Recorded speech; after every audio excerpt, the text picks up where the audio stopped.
Assalamualaikum warahmatullahi wabarakatuh. Kembali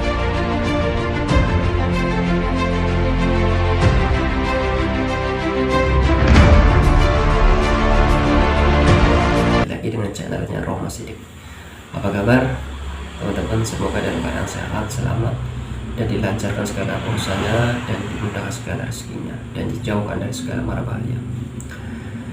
Baik teman-teman, untuk kesempatan malam ini saya akan memberikan suatu amalan, ya bukan amalan yang secara mantra. Pada kesempatan malam ini saya tidak memberikan secara itu, namun saya akan memberikan bagaimana cara mengobati orang kesurupan atau memindahkan jin, mengusir sosok-sosok gaib baik dalam rumah kita maupun mengusir yang ada di halaman maupun pohon areal pekarangan rumah kita yang memang merugikan, mengganggu di wilayah kita ataupun di diri kita. Nah, di sini saya akan memberikan caranya.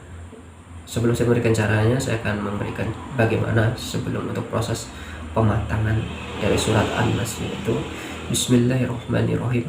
Qul a'udzu birabbin nas, malikin nas, ilahin nas, min syarril waswasil khannas, alladzi yuwaswisu fi sudurin nas, minal jinnati wan nas. Nah, kurang lebihnya seperti itu. Mohon maaf jika ada yang salah dari saya.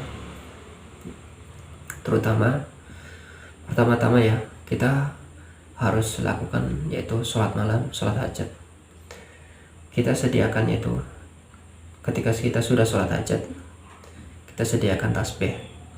Tasbih itu fungsinya apa? Untuk kita membaca surat An-Nas. Surat An-Nas itu dibaca selama 7 malam. Dalam satu malam kita baca 1000 kali. Itu kenapa? Agar pembangkitan energi dari surat An-Nas juga itu selaras kepada tubuh kita, secara batin kita, makom kita juga. Nah, ketika sudah 7 malam berarti 70.000 kali kita baca. Dalam satu malam kita 1000 kali dibaca surat An-Nas. Nah, ketika malam terakhir yaitu malam ke-7, bebas ya, untuk pengamalannya itu bebas malam apa dimulai, namun harus diwajibkan itu 7 malam dengan satu malam dibaca 1000 kali. Ketika sudah selesai riadohnya tersebut, teman-teman bisa, contohnya ada saudara atau keluarga yang ya kesurupan lah ya, umumnya kesurupan, teman-teman cukup ambil air putih tersebut, teman-teman ambil air putih, bacakan surah Al-Fatihahnya itu 7 kali, tahan nafas 7 kali, tahan nafas. Terus ada yang bilang misalnya begini, bagaimana dengan orang yang tidak mampu tahan nafas? Bisa 3 kali. Kalau memang mampu tahan nafas, memang tidak mampu menahan nafas, ya apa boleh buat, tidak perlu menahan nafas, boleh 7 kali atau 3 kali.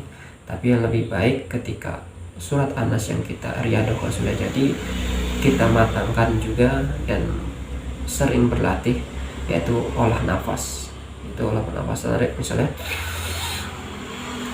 tahan di perut, kita lihat berapa mampunya kita dalam melihat detik, terus berlatih agar ketika kita membaca Al-Fatihah juga mampu 7 kali.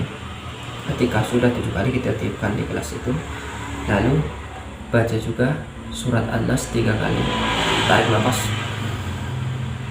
Ketika sudah tarik nafas, baca surat An-Nas, lalu diniatkan untuk hajat atau pengobatan apa, misalnya si fulan ini sakit kesurupan atau hal-hal yang di luar medis lah ya. Nah, bisa dengan cara itu. Ketika sudah diasma, sudah diisi air tersebut, bisa dipersilakan untuk orang tersebut misalnya kesurupan itu diminumkan. Kalau memang sudah dia tidak mau minum, kadang orang kesurupan susah. Kalau memang bisa minum atau tidak bisa minum, silakan. Kalau memang bisa minum, minumkan setengah, sisanya diusapkan bagian ubun-ubunnya sama bagian tengkuk leher, karena bangsa jin itu paling suka di bagian tengkuk leher. Nah, ini khusus yang pengobatan secara kesurupan. Terus bagaimana yang orang misalnya ingin mengusir bangsa jin yang dari rumah, dari pohon? Nah, Kalau memang bangsa goib, bangsa jin tersebut ada di pohon, misalnya pohon jambu lah ya, pohon jambu, kita tempelkan ya, tempelkan dan siapkan batu, bebas batu apa aja, batu kali, entah itu buah, entah itu telur ayam, nggak apa-apa, kita tempelkan di pohon tersebut. Kita radar dulu, baca surah Al-Fatihah tanpa tahan nafas, tanpa apa, yang penting kita baca surah Al-Fatihah, radar. Itu seketika tangan kita itu akan bergerak.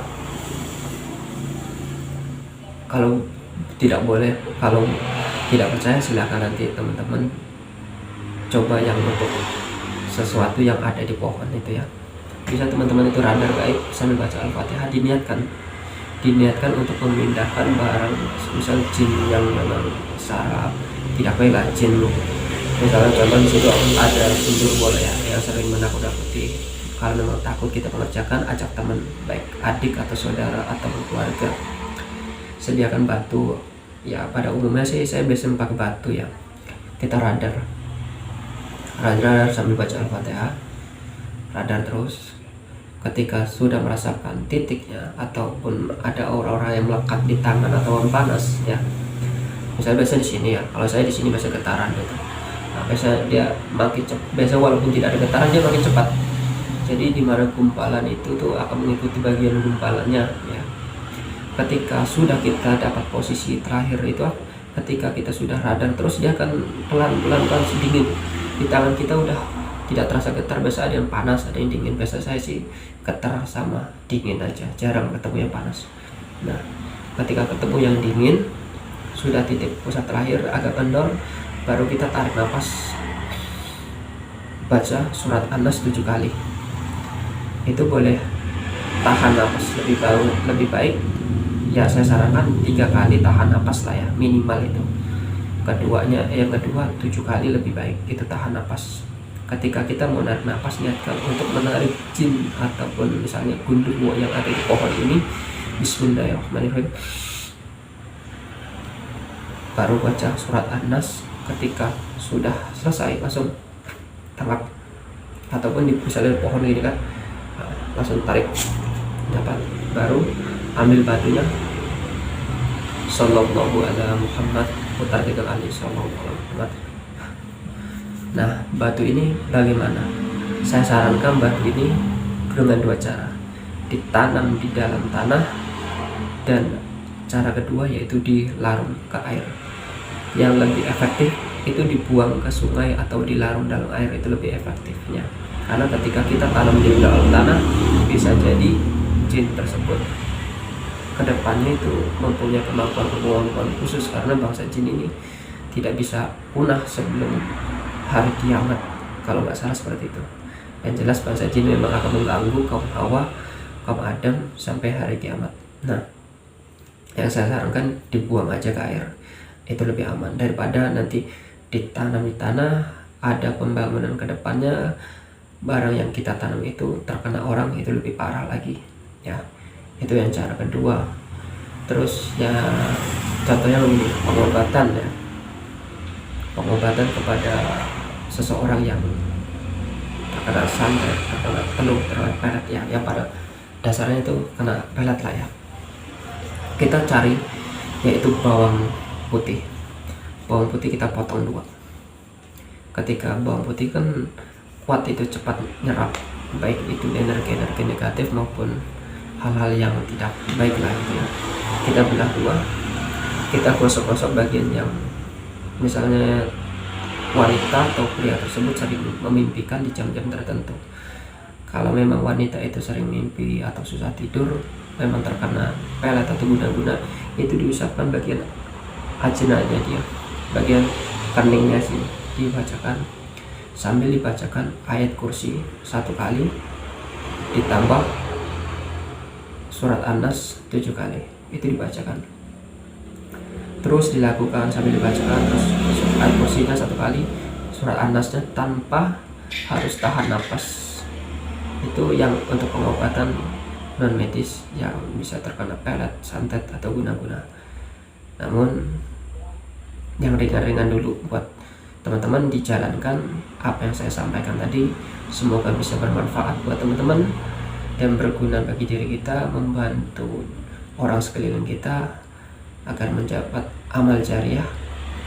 Buat teman-teman, jangan lupa untuk like, komen, dan subscribe serta tekan tanda loncengnya agar video tidak ketinggalan video-video dari Romo Sidik. Sekian dari saya. Assalamualaikum warahmatullahi wabarakatuh.